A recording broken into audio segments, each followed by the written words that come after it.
Cloud burst किसे कहते हैं? Cloud burst. अभी आपने जो है उत्तरकाशी में जो थराली गांव है वहां पे जो ट्रेजेडी हो रखी है, वहां पे बोला जा रहा है कि क्लाउड बर्स्ट हुआ है।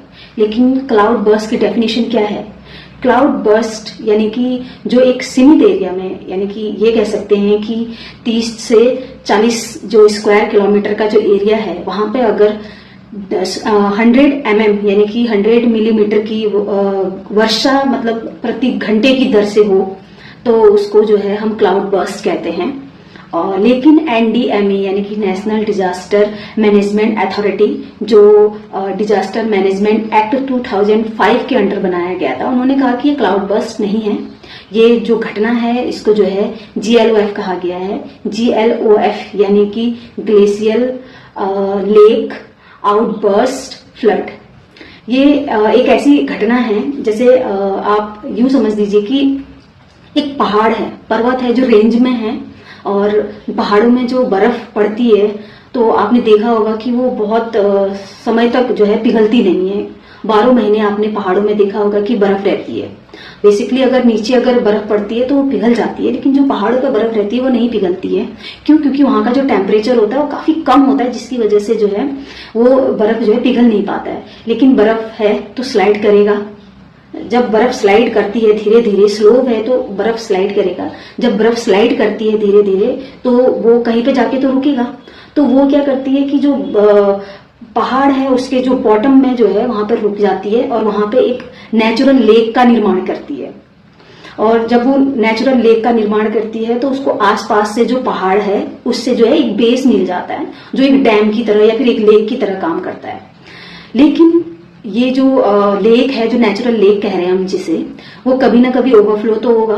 फिर वो क्या पता अर्थक्वेक की वजह से हो जाए, या फिर लैंडस्लाइड की वजह से हो जाए, या फिर अंदर ही जो बर्फ है वो पिघल के जो है ज्यादा मतलब पानी मतलब ओवरफ्लो हो जाए।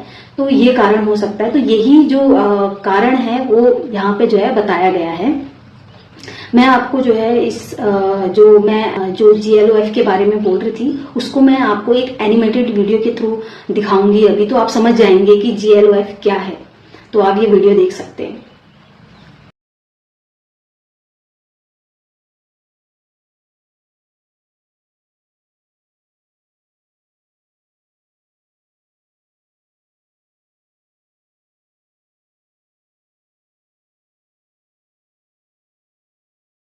जैसे कि आपने इस वीडियो में देखा होगा GLOF की घटना क्या है। तो ये जो है सिक्किम में भी 2023 में लैंडस्लाइड होने की वजह से नॉर्थ लोहांग झील में जो है ये घटना हो चुकी है। और ये घटना आगे और ना हो इसके लिए जो है कड़े कदम उठाए जाने चाहिए।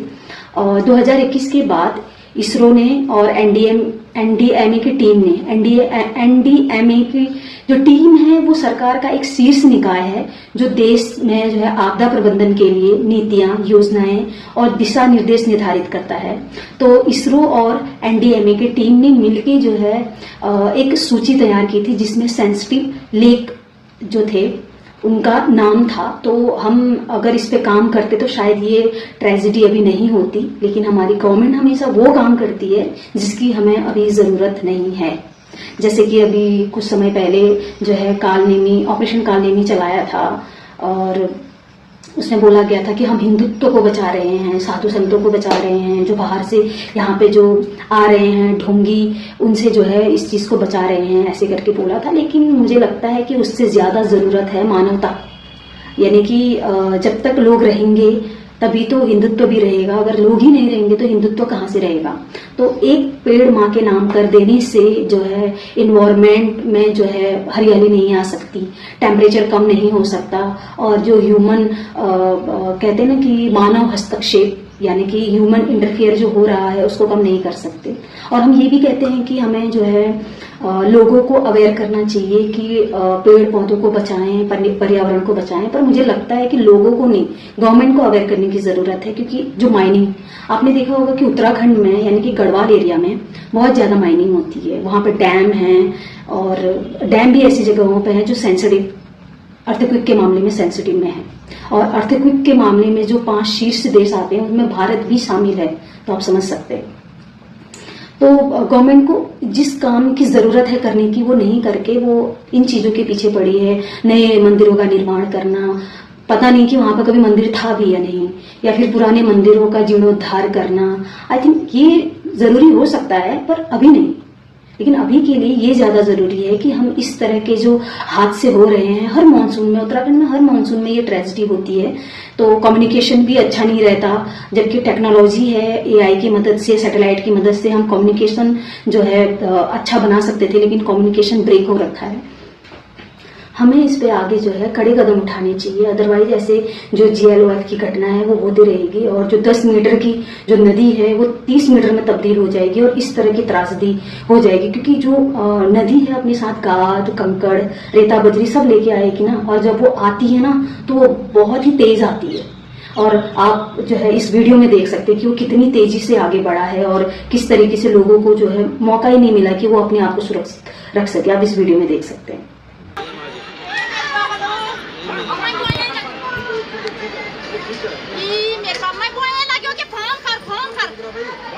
जैसे कि आपने देखा होगा कि इस वीडियो में जो है ये कितना मतलब भयानक था। और इसी तरह की त्रासदी जो है मैंने जैसे आपको बताया था कि सिक्किम में भी हुआ था, लेकिन सिक्किम में जो है जो सेंसिटिव लेक हैं उनमें से जो है साइफन पाइप होता है एक, जिससे जो है पानी निकालने में मदद मिलती है। तो उन्होंने सिक्किम में जो है साइफन पाइप की मदद से जो है जो इस तरह के लेक हैं जो ओवरफ्लो हो सकते हैं इन फ्यूचर, तो उनमें से जो है पानी का स्तर कम कर दिया गया ताकि इस तरह की त्रासदी जो है अचानक से ना हो।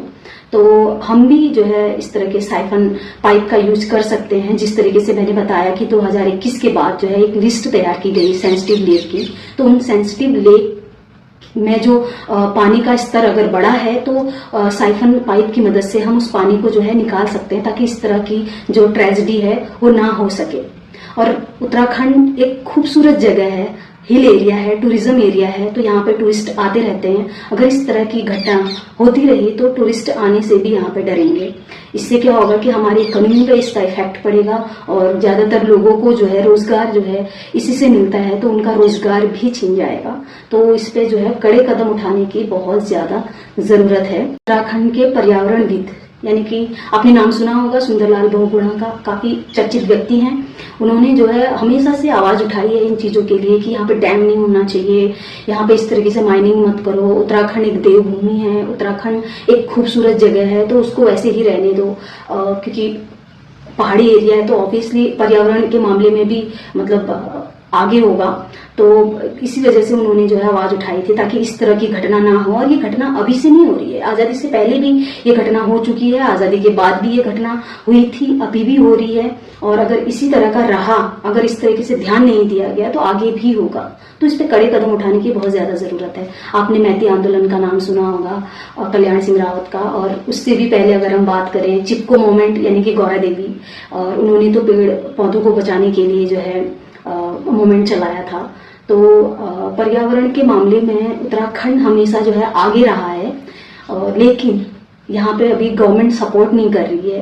बिकॉज अगर सपोर्ट करती तो शायद इस तरीके से माइनिंग नहीं होती और जो डैम वगैरह जो बने हैं या बनाए जा रहे हैं उनकी समीक्षा होती, और जिस तरीके से सेंसिटिव लेक हैं उनमें से जो है पानी निकाल दिया जाता और लोगों को जो है इस तरह नदी के किनारे बसने नहीं दिया जाता।